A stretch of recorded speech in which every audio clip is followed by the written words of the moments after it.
Hello and welcome to another patch note reading. I'm Niklas Malmborg. And I'm Lennart Holmgren. What have we been doing and why? We have been doing a lot this time.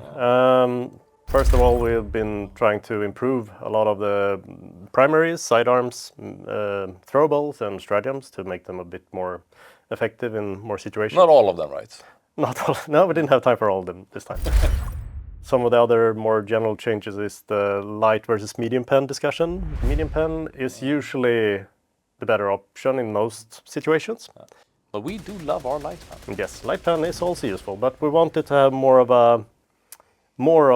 benefits in different situations, so it feels a bit different than the medium pen.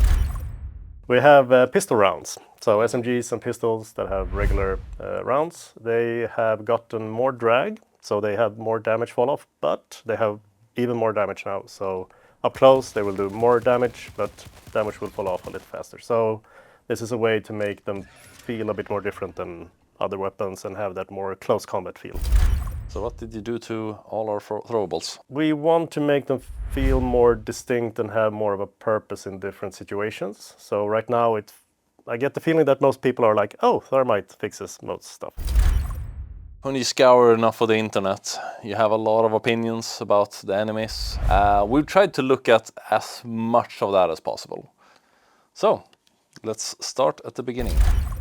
So what did you change with the Coyote? Let's see. Where is it?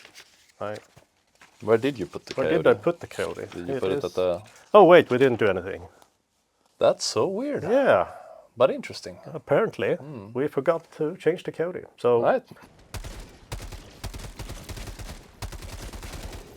All right. It's I can see that we decreased the damage to 0. Yes, we did. We did. How does that work?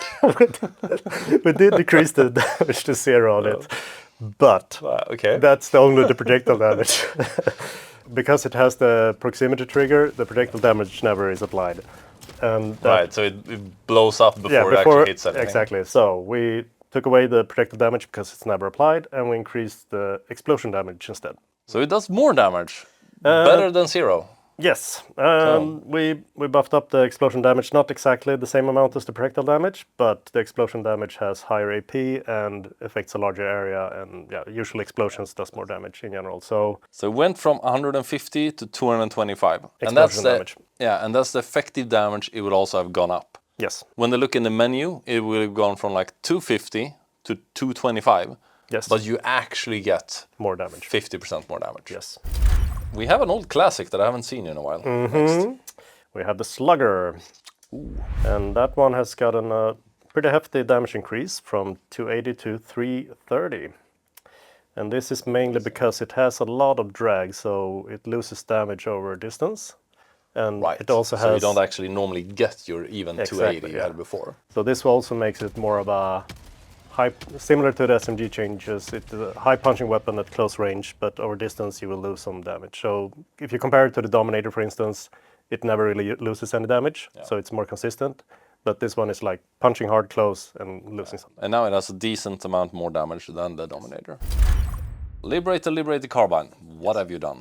We increased damage from 80 to 90 and increased durable damage from 15 to 22. So it's also more of a durable damage increase in percentage to the base damage. So this is sort of the part of making light pen versus medium pen a little bit more different. So we wanted to bump up the durable damage of the light pen weapon a bit.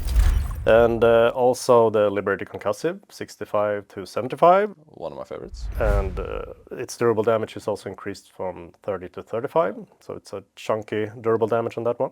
It's still not like a killer.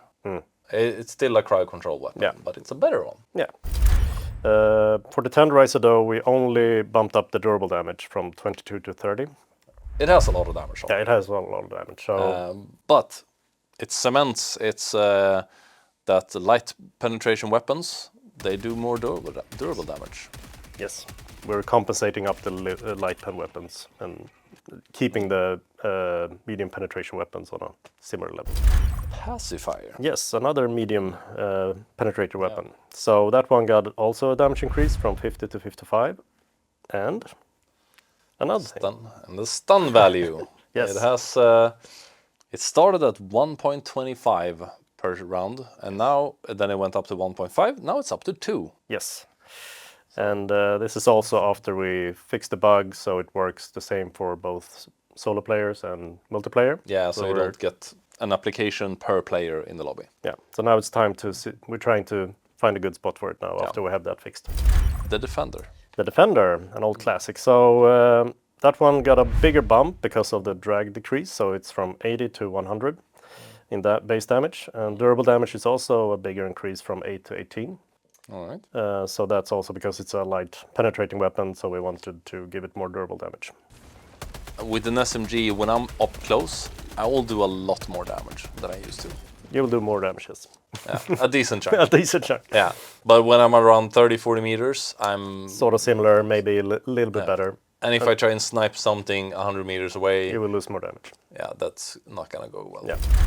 Pummeler. Yes, that is also a stun weapon that got a similar treatment as the Pacifier, right? But it has a damage of 85. So compared to the Pacifier, that has 55, but it's medium pen. Yeah. This is light pen, but 85 damage up close. It's pretty good. It already does a boatload of damage. Yeah, but if you increase the drag, we need to compensate it a bit with even more damage. So it does more. Up close, yes. Yeah. At range, no. And it's a medium pen. It's a medium pen. Yeah, but it didn't get more durable damage, only base damage and drag.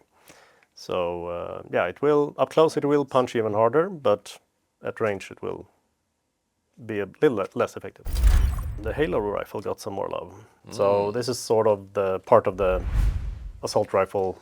So it felt like it was in a good spot before. Yeah, it was decent, but we can push it a little bit more, I feel like. And also, yeah, it's sort of similar to the Adjudicator now in damage level for the whole magazine.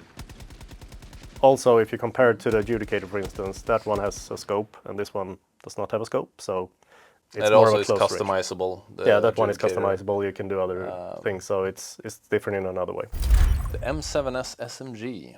Yes, that got a similar treatment as well as the other SMGs. So more damage. Base damage, 70 to 80, and then more increased durable damage, 7 to 16, and drag. Also drag increased. Right. And then we did the same thing for the SMG from Hellgast. Yeah. Damage increased from 70 to 90, and increased durable damage, and it has the same damage as the Knight. So yeah, same prediction. Same ammunition. We changed the Accelerator rifle. Yes. What's up about that? Yeah, the problem with the Accelerator rifle usually is that you have very few rounds in it, which is how it worked in the original game. Yeah. So the way we intend to try to fix this now is to just give you more ammunition, more magazines. So it right, so I don't get a bigger magazine. I just get more. Sadly not, because we want to keep it to stay true to the original. So we just gave you more magazine, but we also gave it a bit more ergonomics, just to give you something more to be able to do the sniper life a little bit easier for you. So increased from 40 to 60. Quality of life fixes for it. Nice. We started to looking at the melee weapons, as mentioned. So we started with the Saber and just bumped it up a bit in damage. We just say you do more damage. You more damage, and and the Saber agreed. So chop harder. Yeah, it was pretty easy to convince it to bump up the damage. And then we looked at the combat hatchet, and that one had the exact same numbers as the Saber. So it was basically just a reskin. Yeah, kind of. It did the same thing. Yeah, basically. So we did more of a change on that one, where we bumped the damage from 110 to 160, but we also and increased the damage from 55 to 80. But we also made it slightly slower attack speed. Okay. So that makes sense. Yeah. Swinging around an axe is probably slower than a Saber. Yeah. And we also looked at the Machete, which already does... Even slower one. Yeah, it's even slower than the axe and does even more damage.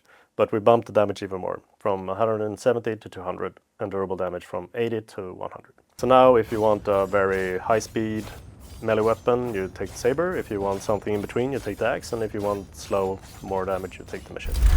The old trusty Peacemaker got a damage buff from 85 to 95 base damage, and durable damage 25 to 30.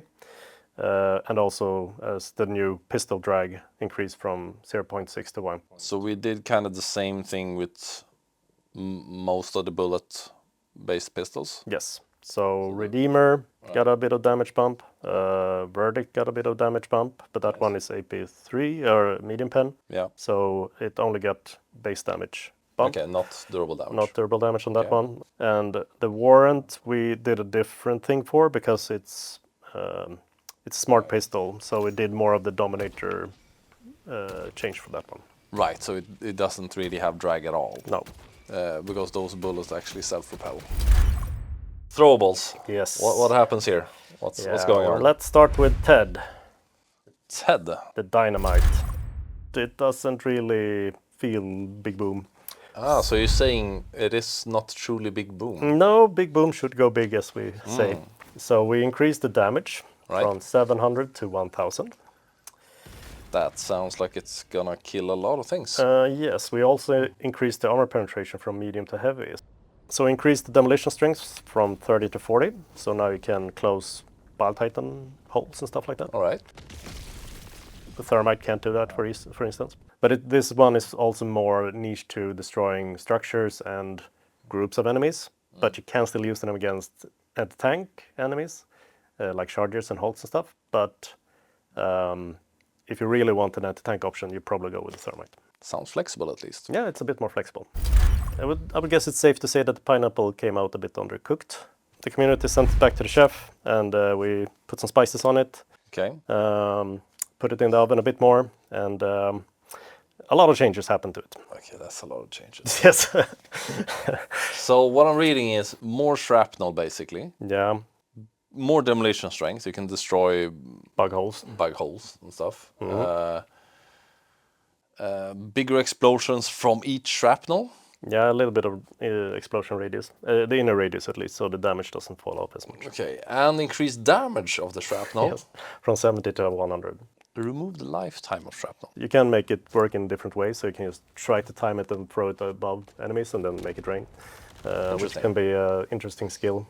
We removed shrapnel from the shrapnel explosion. Did we do shrapnel in shrapnel? Apparently we had shrapnel on the shrapnel, so when the shrapnel exploded we did have smaller shrapnel. So now we just made more big shrapnel and the small shrapnel is gone. That also sounds better for performance. Yes, just saying. and yeah, that's one of the reasons. But yeah, the small shrapnel didn't really do that much, so we just made more boom. More boom. Okay. The Seeker now has a higher priority for flying enemies. So we will seek out like Shriekers, dragons, gunships. Gunships, flying overseers. Will it do anything to them? Yes, we also increased the damage from 400 to 500. The mark targets are still higher prio, so if you want to really hit the mark target, you can just mark it still, and it will go to that one. And 400 to 500, but that won't kill a flying overseer. Or will it? Maybe it will. We have to stick around and see what happens. Maybe you'll hear later what happened to that one. Yeah. The Epoch, not a stranger to change. No, what we did was we gave it 0.25 seconds more time before it explodes. Right. So I have a bigger window when I charge it up to its maximum damage potential. I have a little bit more time before I die myself. Yeah, that's true. But you also can push it further and get a little bit more damage. But that's not really worth it. So I will still push it. Exactly, so still push to the max. Of course. No, not really. But and also we increased the base damage on the projectile's explosion from 400 to 500. So that's the one where you haven't charged it up to max? So the base projectile will be more effective against Devastators and Brood Commanders and a bit larger enemies. We also increased the demolition strength on the standard projectile from 10 to 20. So you can destroy, what do you say, container doors and stuff like that, I guess. Okay. Can I destroy a bug hole? No. But if you supercharge it, then you can destroy a bug hole. So now they can close. And that's basically the same as a recoilless rifle? Yeah. All right. Okay. So yeah, the Epoch should be a bit easier to control and be a bit more effective as well. Okay. and versatile. So it got some changes. That was a long time ago since I saw Anti-Materiel rifle. Yeah, it's been power crept a bit compared to other weapons. So we did increase the durable damage from 180 to 225. A bit more damage there against larger targets. We also gave it more ammo. So you have 1 more starting magazine and 2 more max spare magazines. So not more bullets in the mag, but again more. Nice for people like me, because I always run out of bullets. Yeah. Wait, I think we messed up. It's the autocannon. Well, we said we would never change the autocannon. Yeah, but... Did we? Apparently we did. I do remember I said that before, that like if someone changes the autocannon, then like I'm not here anymore, or like something has happened. We need to look up the document. It turns out I told you to change the autocannon. That's why I had a hard time. Hard time defending it now. Yes. That's the wrong word. We increased the damage. Yes. But that also makes it so before it had the same damage and durable damage. Yeah. So now it's more in line with having more damage and a little bit less durable damage. But so it went now from 260 plus to 325. Yes. Plus the explosion. There was not enough posts saying how fantastic and nice the autocannon is, and I kind of want to see those posts more. De-Escalator. Yeah. Did we de-escalate it, or did we escalate it? We escalated it. We escalated the de-escalator. Yeah. After we fixed the what do you say, the multiplayer, the network bug, it didn't feel as good anymore. So we increased the damage on it to sort of get a middle ground between the multiplayer experience and the solo player experience. Says here you basically doubled it. Yeah, kind of. The base damage is doubled from 55 to 100, and the durable damage is increased from 55 to 70. And then we have a new addition, the solo silo. The solo silo. Yeah. Enemies, it broke all the time. Yeah, it broke all the time. You didn't get to shoot the fun missile, and enemies attacked it and just killed it, and then you were surprised why your laser designator was gone and stuff like that. So we made enemies not attack it. Right. So they will be. So they will ignore it. They will ignore it. They're like, oh, that's a nice missile. We won't touch that. Nice. That might even be smart, because if you're like, you can still destroy it yourself. Yeah, exactly. Mind that you. is true. Even if you happen to shoot it, it can take a lot of punishment. Take some grenades and stuff as well, so it's pretty durable. And we also increased the demolition strength needed to destroy it, so it should be harder to destroy. The Railcannon. So now it's down to 180 seconds. Yeah, instead of 210. And then ship upgrades and stuff will make it even lower. But it is a really cool thing to see it light up a thing and then boom. We made the worse angles on the missiles better, so you will lose less damage in worse angles. It basically means if you hit really bad angles, it will not fall off the damage as much. No. The armor penetration will still be enough to do 100% damage on like a Hulk or a Charger. Yeah. Ammo capacity went up. The Emancipator was better than the Patriot at even like smaller targets. It had kind of more damage against smaller targets. So we wanted it to be able to just shine in that area. We should be better at just wiping out. So if you just want to wipe out a lot of chaff and smaller units, the Patriot will do a better job. Yes, it should have more total damage in that category, but the Emancipator have a bit more universal and versatile damage because it's 2 autocannons that can damage anti-tank and stuff like that. Okay. Balanced the exosuits a bit more towards each other. So we've heard a lot about what the community has said, what are the pain points, what are the gripes they have, which enemies do they like the design of, which do they like less. Yeah. Many have voiced that like, why doesn't it have weak spots? Now it does. Oh, awesome. So it's basically, if you shoot the faces of it, you will do more damage. Explosions will also be better to them because it has a smaller main health pool. The flying overseer. Fan favorite. Fan favorite. One of the top contenders to the post that is like, is this the most annoying enemy ever? If we look back to one of the throwables. Wind back. Right. We also increased the damage from 400 to 500. Back again. Back again. So it's down from 600 to 450 health. So a Seeker will take it out. Awesome. The head health has actually gone up from 150 to 100, but the armor has gone down from 3 to 2. Okay. So if you have a med-pen weapon, it will basically be kind of the same. But if you have a light pen weapon, you can shoot it in the head. Please tell us how it is to, like, did we do enough? Does it feel better? Tell us. We listen, we read constantly. Yeah, we do. Despite sometimes at some point you should just... We need to sleep as well sometimes. Yes, at some point. Then we have the Leviathan. So, people told us for a long time that, like, why don't you just put beam weaponry on it? So now we did! Okay, nice. Now it has beams. Awesome. It's gonna be interesting to see now. It's more of the tripod feeling where you're like, oh, I need to dodge and dive and I die all the time. duck and Bile Spewers of all different variants. It has a weak spot in the mouth, which kinda was misplaced, so you could almost never get to it. But we moved it, so the weak spot in its mouth should now be more accessible. You told me that I was like, oh, shouldn't it have a weak spot in the mouth? I'm like, but it does. Yeah. And then I noticed, like, well, it kind of doesn't. Yeah. Rupture Warrior. We disabled them for a reason. Yeah. They were not that fun. No. So let's make them fun. Yeah. So we decreased the movement speed when moving underground because it was very fast before. And it needs to surface more often. So they have like a time that they can dig. Then they need to resurface and then they can burrow again.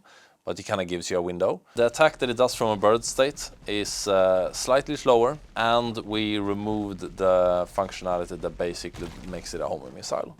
It will still do attack, and it will, but it won't adjust to you, so it basically always hits you. So if you keep moving, it will most of the time just miss you. Okay. If you dive to the side, it will miss you. If you run, it will probably miss you. We decreased the damage boxes. When it attacked, it used to have like a damage box that was much bigger than the visual attack.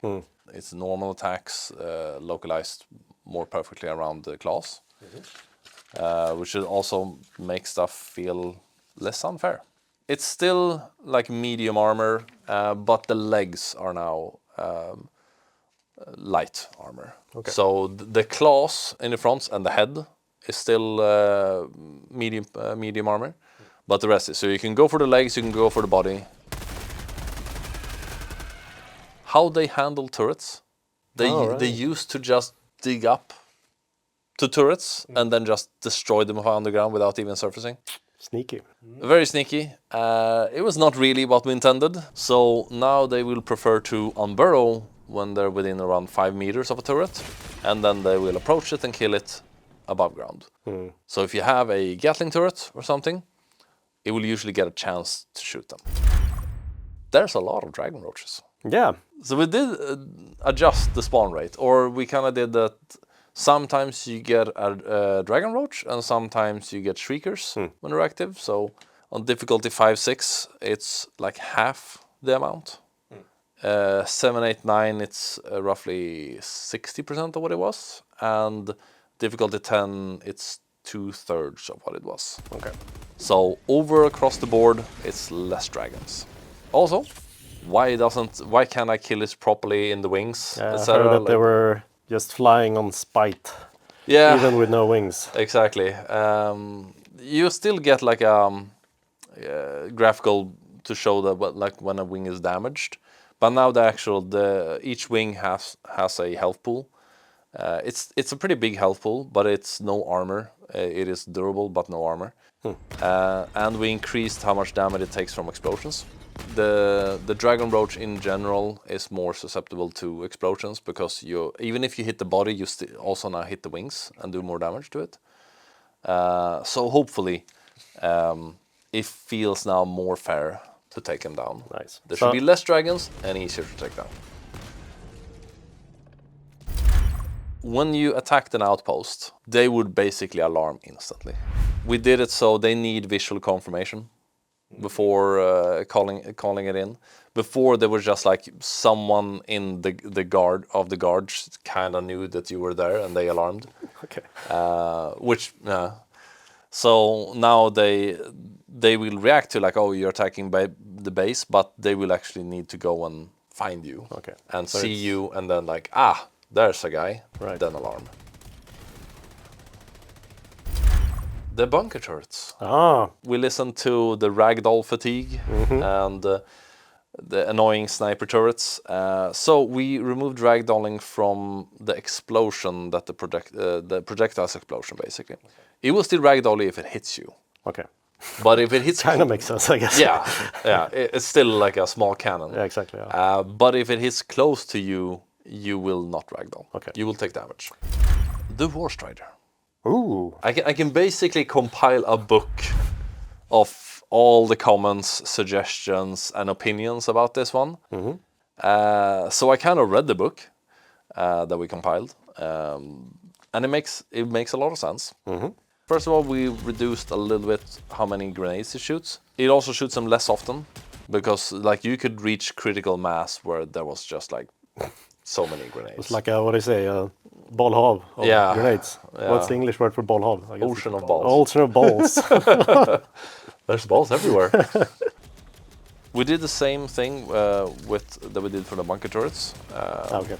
With that, they will still ragdoll if they hit you directly, but not if they hit close to you. Okay. Because this enemy did a lot of ragdolling. It had grenades everywhere, and its normal attacks also ragdolled you. Yeah. So it was like ragdolling bonanza. Yeah. Now, people told us so many times, why does this thing not have weak spots? It has eyes and stuff and looks like the Hulk with should have weak. So now it does. Okay. It has weak spots. That makes sense, right? With the faction that where basically we have that weak spot for every other thing. Yep. So it should have it too. That was it. Hope you guys like that. Okay. Bye. I'm just gonna Savage's shoes. There we go. I can walk now.